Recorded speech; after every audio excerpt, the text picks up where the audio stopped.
मुख्यमंत्री योगी आदित्यनाथ ने गोरखपुर सदर सीट से नामांकन कर दिया है।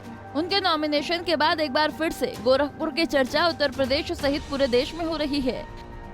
एक पुरानी कहावत है कि गोरखपुर में रहना है तो योगी योगी कहना है। इस इलाके में गोरक्षपीठ के महंत योगी आदित्यनाथ का एक अलग ही जलवा रहा है। यहाँ बाबा को लेकर दीवानगी का एक अलग ही माहौल नजर आता है।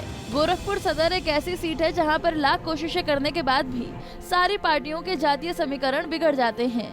यहाँ प्रत्याशी कोई भी खड़ा क्यों ना हो, लेकिन जीत उसी की होती है जिसके सिर पर बाबा का हाथ होता है।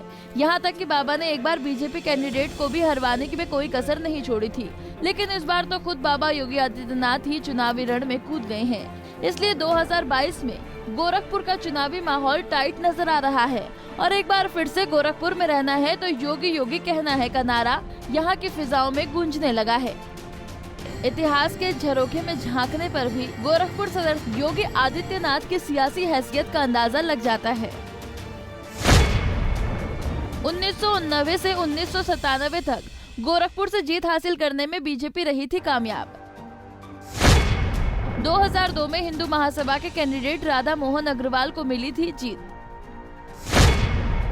2002 में योगी आदित्यनाथ ने बीजेपी कैंडिडेट शिव प्रताप शुक्ला का किया था विरोध।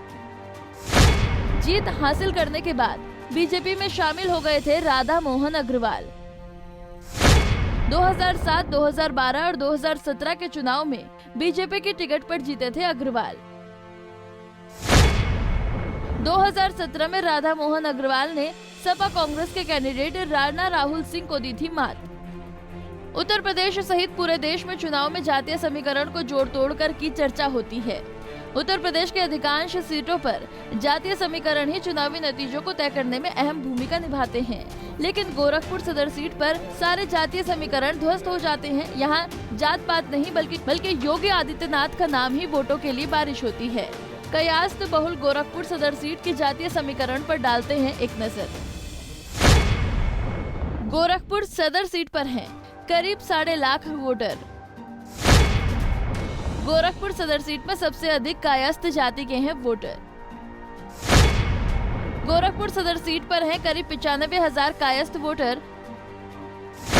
गोरख सदर सीट पर हैं करीब 55,000 ब्राह्मण वोटर। गोरखपुर सदर सीट पर हैं करीब 5,000 मुस्लिम वोटर। गोरखपुर सदर सीट पर हैं करीब 45,000 वैश्य वोटर। गोरखपुर सीट पर हैं करीब 25,000 क्षत्रिय voter.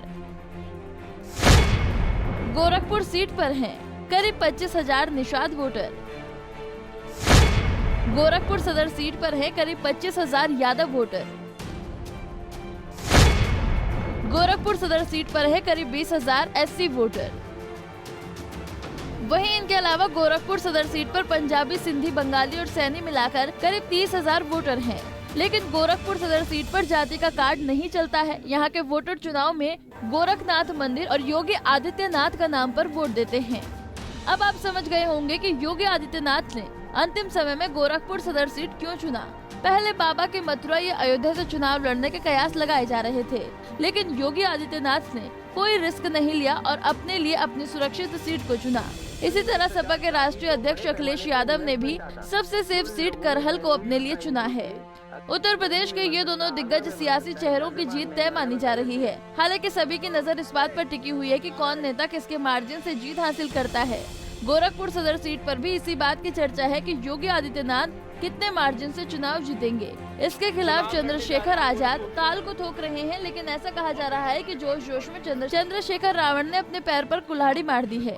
Bureau report, Punjab Kesari TV. हमसे जुड़े रहने के लिए हमारे YouTube चैनल को सब्सक्राइब करें और नई वीडियो की नोटिफिकेशन के लिए बेल आइकॉन को दबाएं। अगर आप ये वीडियो Facebook पर देख रहे हैं तो लाइक जरूर करें और ज्यादा से ज्यादा शेयर करें। धन्यवाद।